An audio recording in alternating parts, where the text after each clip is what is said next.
gives me great pleasure to welcome this week's guest, the one and only Scott Brown. How you doing, buddy? I'm good, thanks. How are you? I'm good. So, all the training is done, you're resting up, and this weekend you're going to tackle the Ramsey round. How are you feeling? Yeah. Feel good. I feel really good. I think sometimes when obviously you'll know the programme I've been done that you set myself, but like when I first started, you think it's a million miles away, and then you're doing all the work at home because we're on lockdown. It was you start doubting yourself, you start doubting your training, and you see then next thing when we got the kind of go ahead, and it was probably when I was thinking it that I was wanting to start doing more bigger hills. You were like, yeah, as soon as you can get going and lock down like lifts and restrictions lifts, and we'll get you on some bigger hills. And I think at that point I knew I was sort of ready to try. And then I was quite glad how I felt, with the stuff that you'd done with me, the homework you'd tasked me. So yeah, it was good, and it was good to see that it all helped me feel so good when I was in the hills. It's been a different year for you because we've had a few different targets this year.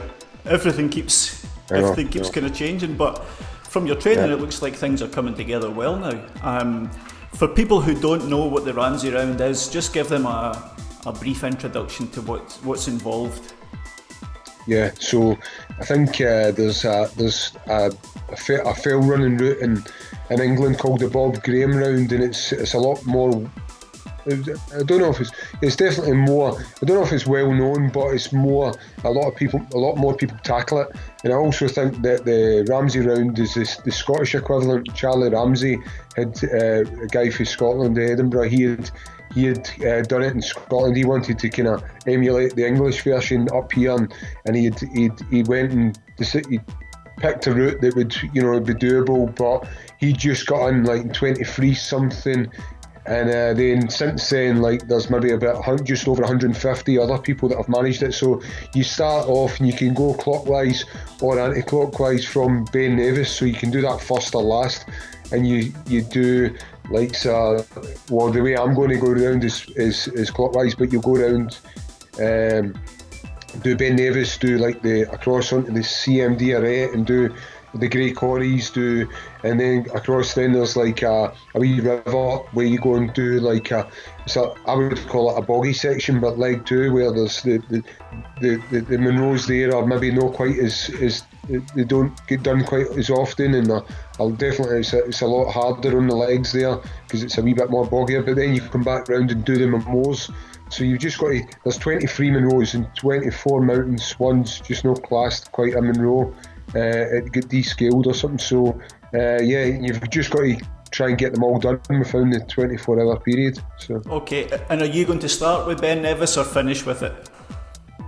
Yeah, I'm going to start with it. I'm going to do it clockwise. I think I don't know why I don't know why I'm going to do it that way. I think it's because most finishers have done it that way. I think Charlie himself did it anti-clockwise, and I think when I was reading reports, I think the most finishers were doing it. So it was easier because I think initially when I'm looking at videos of relating to people's recce's and they're doing it clockwise, I thought I'll just do it clockwise. So I'm just going to go with the flow. And you've done quite a lot of like the past month. You've done a lot of big runs up there. Yeah. So I think, to be honest, I think it was a mixture.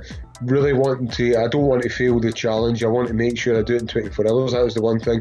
And 2, it was a mixture of the fact that I've just spent lockdown with a wife, 3 daughters, a wife, and a dog that's a bitch. So like it's a full female household sort of thing. So I'm like, I need a day out. So yeah. It's a good enough reason. Yeah.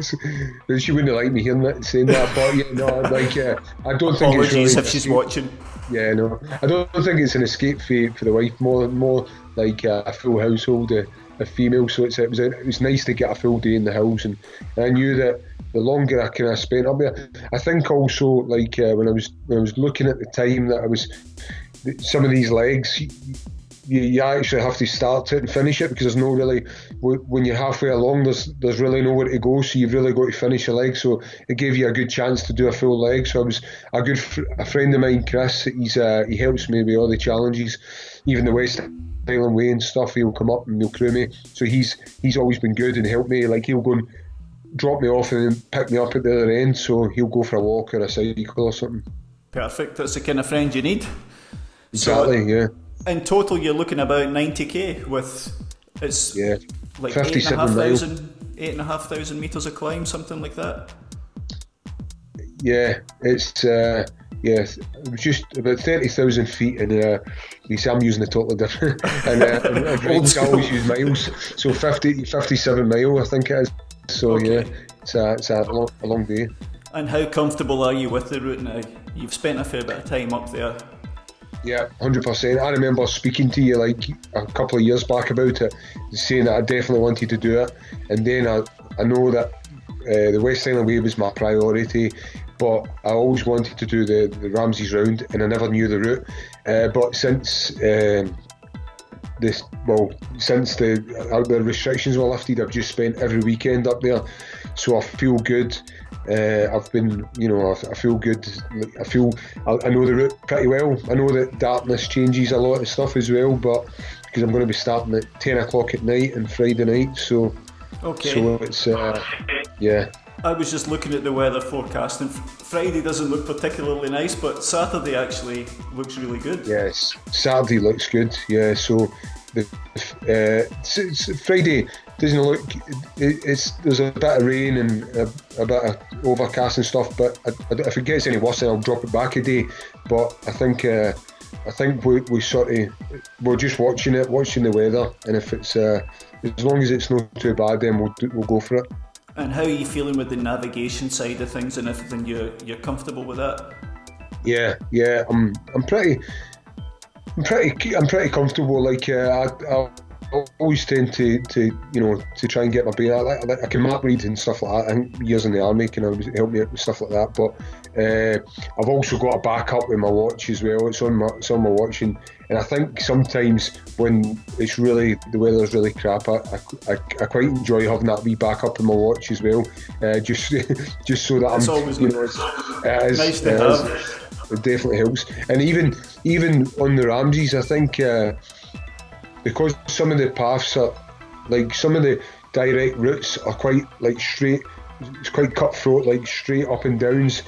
Some of the routes, maybe I'll say a tourist path maybe goes off slightly and goes round, where the Ramsay's route maybe goes kind of, they cut corners. So I think it's been good getting to grips with that and trying to work things out in the daylight, so that I know at night time they'll be harder to see, because some of them are maybe at the top of a hill, they go off right off the side. So you're just trying to make sure you realise exactly where they are in daylight and think, right, this is how far it is in my watch or something off of the, and just try and get some wee things that will help you that, for the night time. Exactly. You can trust it at night time that way, when you know you've done it. Exactly. I put some extra stones down in a couple of places, and they might not be there, but yeah, if they're there, I don't think there's too many people that do those route that we were on the other week there, so I think they might still be there. So yeah, fingers so crossed. Things like that.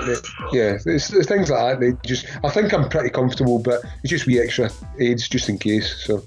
And you mentioned your military background. That must be a real benefit for these kind of challenges. Something long, time on your feet, out in the wilds. For you, must be second nature.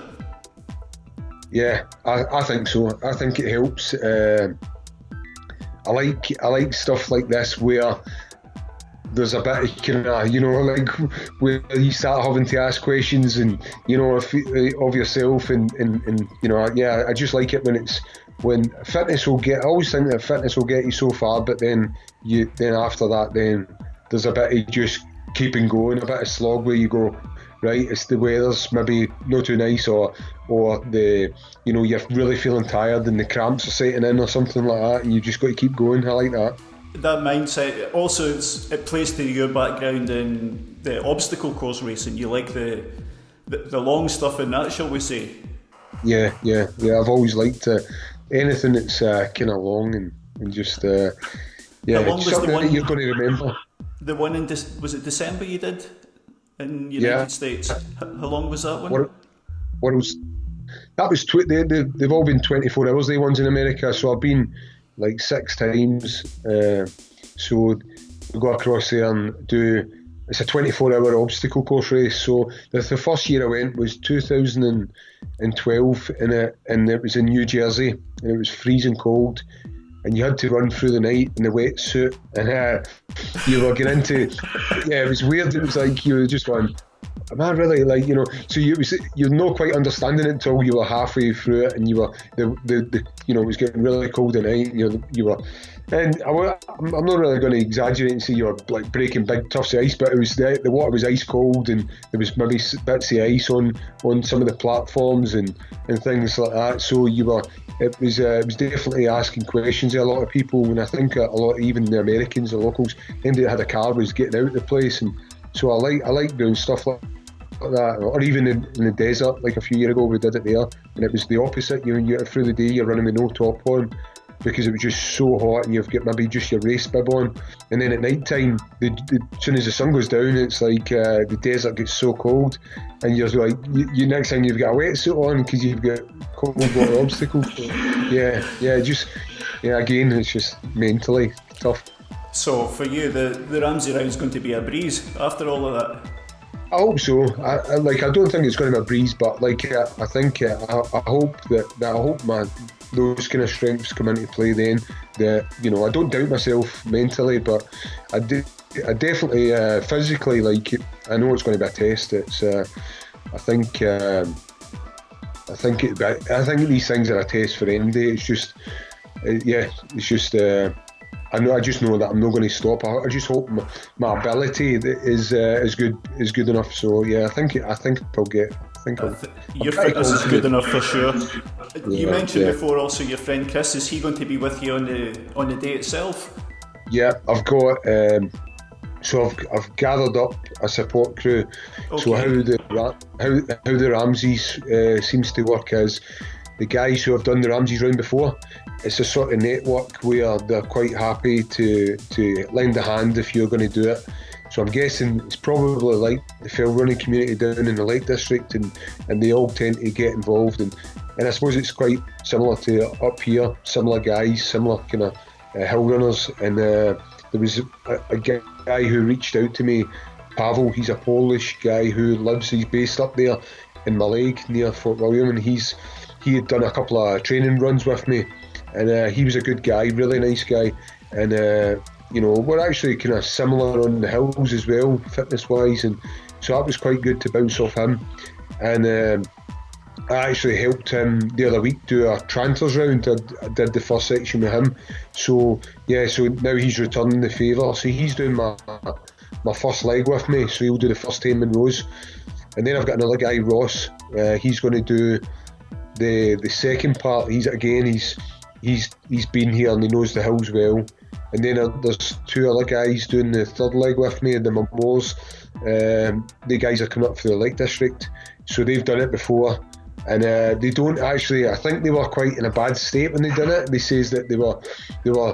I think the hallucination part was coming into play, and they don't remember too much of it. So they would like. I think they're doing it as well. They're definitely doing it to help me out. They're great guys for chatting to them. But I think they would quite like to jog back their memory and remember some of the hills up there. So without the hallucinations this time. Yeah. So it's good, nice of them to come up. So they're coming up to the lakes. So that was nice. So. Okay, perfect. So everything's in place. Fingers crossed for good weather. And next week you'll come back on and tell us how everything went. Yeah. I'm looking forward to that. So yeah, I'm going to do it. Like I know I'm going to do it. I'm just the training's done, and the way I see it is I've spent too many weekends away for the family. So there's no wilting that's getting done. So. Don't try backtracking with the family now after those things you said earlier. That's it. Well. Wish you the very best of luck, Scott, and I'm looking forward to hearing how it goes next week. Thanks, Casey, but thanks for the training as well over the not just this term, but the last year and a half. So it's been You're welcome, great. my friend. You're welcome. Okay. No worries. Perfect, buddy.